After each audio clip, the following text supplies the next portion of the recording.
welcome back. We're broken down on the side of the road. Welcome back to another video. We're on our way to go trade the Cummins for Powerstroke. I'm not sure who's gonna come out on top on this deal because look at that shit. Look at that. A blowout. Big summer blowout. A big summer blowout. Got the freaking tire treads back there. We're about 2 hours on the road and I pulled off to go check the tire and it's completely flat, almost completely flat. So we bought a spare to see if we can put it on there. No one put it on there. Apparently these are 10-ply tires that are already on here and they're studded. And that's a 4-ply and all I want to do is just get to Idaho Falls, right? And I couldn't because no one would put it on, no one had time, and then Les Schwab wouldn't do it. Les Schwab wouldn't put it on. Les Schwab wouldn't fix the flat either. So I bought a tire repair kit, put 3 plugs in one hole. Didn't do anything. We get maybe 10-15 minutes down the road, we're trying to make it to a gas station and start getting lower pressure, flatter and flatter, and then it just boom. And we had to freaking yank it over to the side of the road. So now we're getting a tow truck to go to Rexburg. And then in Rexburg, we're gonna meet my aunt who is going to pick up some new wheels and tires, not new,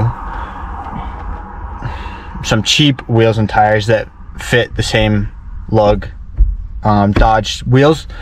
And then we're gonna get down to meet the guy, trade the trucks. He's gonna give me $500, so I'm gonna come out on top, I think.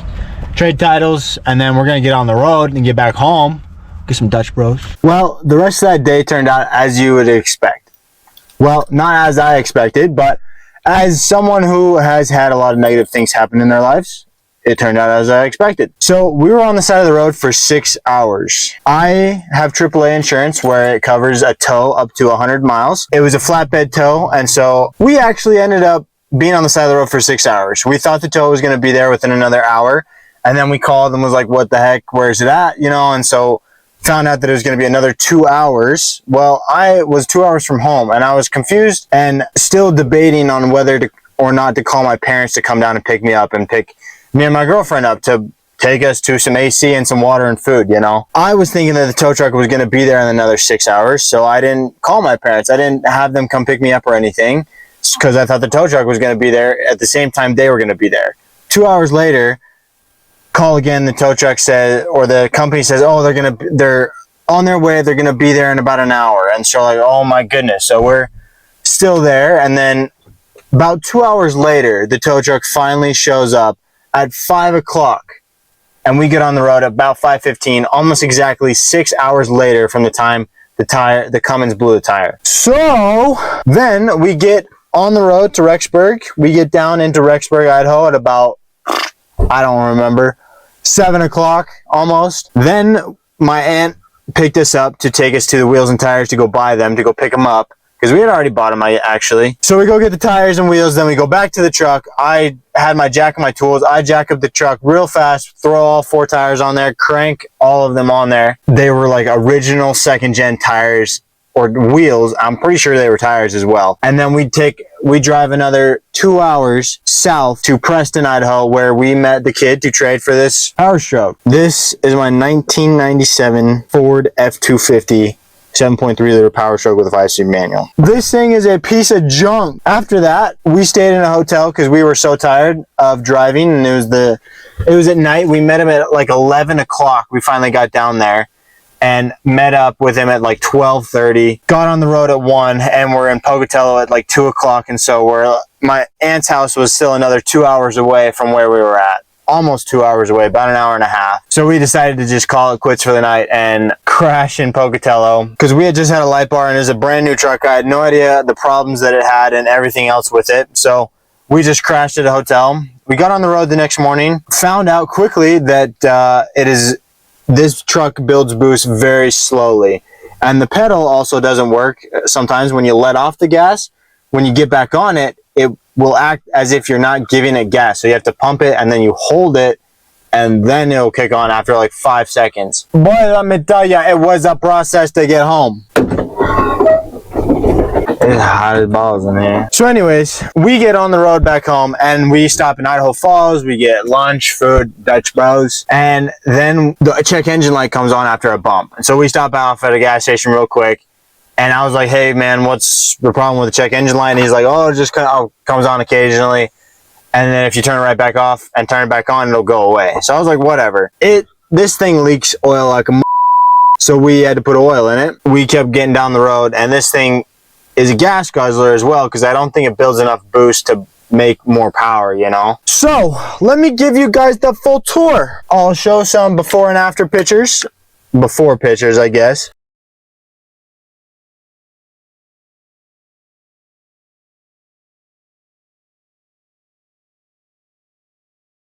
This is the bench seat that I decided to put in this thing. It's a towel because it's disgusting over there. You can see the stains. My neighbor gave me this bench seat because he's got an 85 Ford. Anyways, I took this whole mat out, took the entire interior out, power washed the mat. I wiped down the back seat and it's quite a bit better. The tint is terrible. It's all scratched up. This little triangle window had tint on it.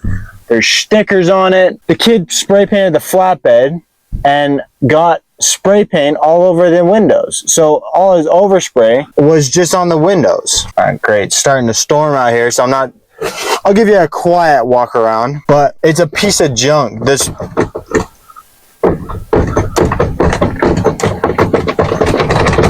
You can pull it out and in. The lights don't work because there's no headlights, because I'll show you that. The vents are weak.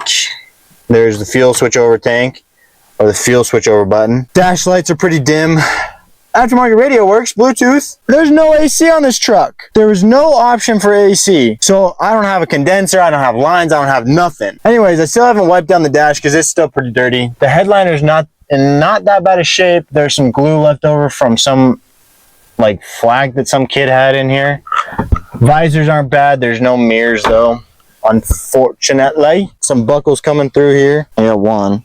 I took this door panel off because every time I'd roll down the window, it wouldn't come back up. And so found out that it was just this little thing right there that wasn't bolted in, that wasn't holding the window in place. And now I don't have a door cable to open it up, so I'm going to have to order a new door cable.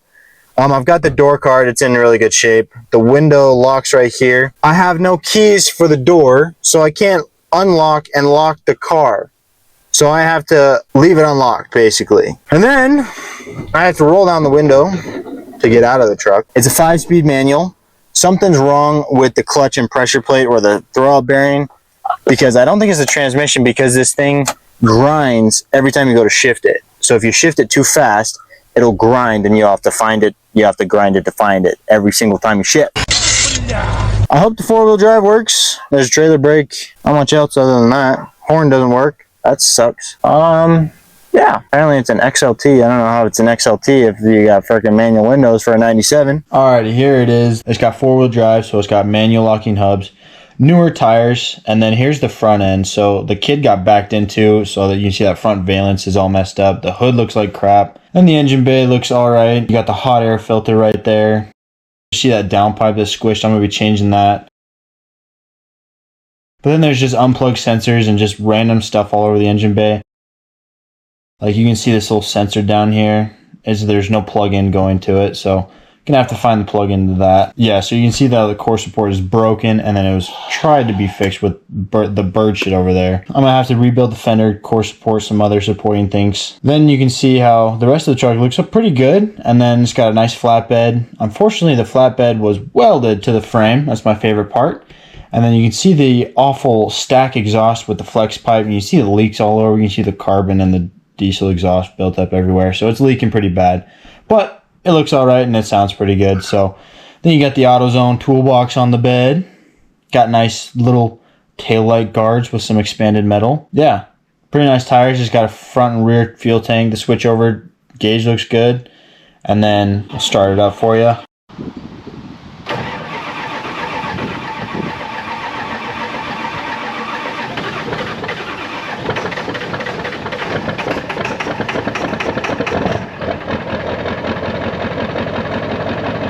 Holy shit.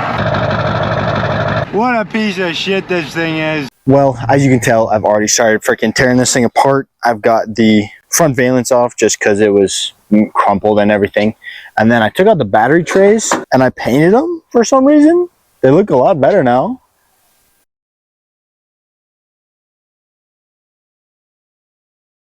And then from the donor BMW I had that is now in the E30, I took out all the power cables, and so I got a new terminal, and then I just switched over the crossover power cable so that it didn't get corroded or anything, because I've heard that that can lead to overcharging on diesels. I cleaned up all the terminals on this side as well, so it's all nice and pretty. Painted the other battery tray, but I'm so excited for this truck. I'm so excited for this next project, for this new project. I'm hoping that it'd be a much better project than the Cummins. Who knows if that's going to be true or not, but we'll see how it goes. Anyways, thanks for watching. Let me know in the comments if you like the Cummins better or if you like the Powerstroke. I hope this thing will be worth a lot more than the Cummins, because this body is a lot better than the Cummins and there's a flatbed on it. I just wanted to introduce you to the new project I got. We'll see how it goes. I'm so excited for this thing. Yeah, go check out my channel for my other videos. If you like truck stuff like this, let me know. If you want to see more Powerstroke stuff, please tell me. Or if you don't, please tell me that too. Anyways, thanks for watching the whole thing. If you stayed to the end, thanks for watching a little bit of it. I'll see you guys in the next one. Bye.